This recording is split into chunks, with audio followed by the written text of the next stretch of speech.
Reliance industries के chairman Mukesh Ambani ने Qatar की राजधानी दोहा में अमेरिकी राष्ट्रपति डोनाल्ड ट्रंप और कतर के अमीर शेख तमीम बिन हमद अल थानी से मुलाकात की है।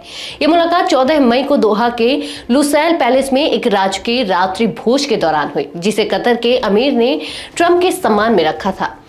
इस मुलाकात ने दुनिया भर में व्यापार और राजनीति के माहौल में नई चर्चाएं शुरू कर दी हैं। तीन बड़े नेताओं के बीच हुई यह बैठक कई सवाल और उम्मीदें लेकर आई है। नमस्कार, मैं हूं विजयश्री और आप देख रहे हैं यूपी न्यूज। आज की रिपोर्ट में हम बात करेंगे कि यह मुलाकात क्यों हुई, इसके क्या मायने हो सकते हैं और इससे भारत के बड़े कारोबार रिलायंस पर क्या असर पड़ सकता है। डोनाल्ड ट्रंप ने हाल ही में अमेरिका में अपने दूसरे कार्यकाल की शुरुआत की है और ये उनका दूसरा विदेश दौरा है।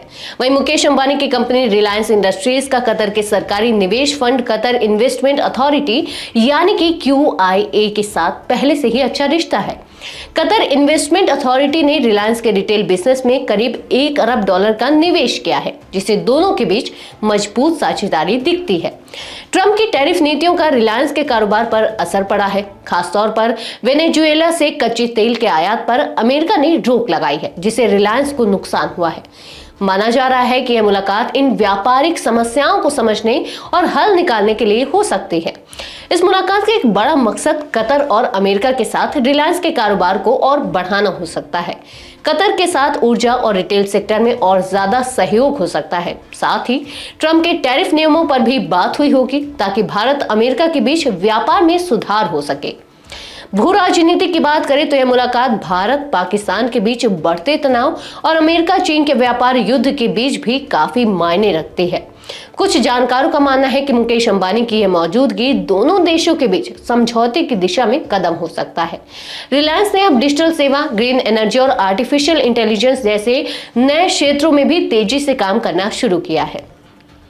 कतर और अमेरिका के साथ साझेदारी इन क्षेत्रों में निवेश और तकनीक को बढ़ावा दे सकती है। यह मुकेश अंबानी और डोनाल्ड ट्रंप की दूसरी मुलाकात है। जनवरी 2025 में अंबानी और उनकी पत्नी नीता अंबानी ट्रंप के शपथ ग्रहण समारोह में भी शामिल हुए थे। तभी दोनों के बीच अच्छे संबंध नजर आए थे। इस बार की मुलाकात रिलायंस के वैश्विक प्रभाव और दोनों के बीच बढ़ते रिश्तों को दिखाती है। वैश्विक व्यापार की नजर से देखें तो यह मुलाकात सोशल मीडिया पर भी खूब चर्चा में है। कुछ लोग मानते हैं कि यह बैठक ट्रंप के दावे को मजबूत करती है कि उन्होंने व्यापार के जरिए भारत पाकिस्तान जैसे मुश्किल मुद्दों को सुलझाने की कोशिश की है। इस तरह मुकेश अंबानी की मुलाकात सिर्फ तीन बड़े नामों की बात नहीं, बल्कि आने वाले समय में वैश्विक व्यापार और राजनीति पर गहरा असर डाल सकती है। आज के लिए बस इतना ही।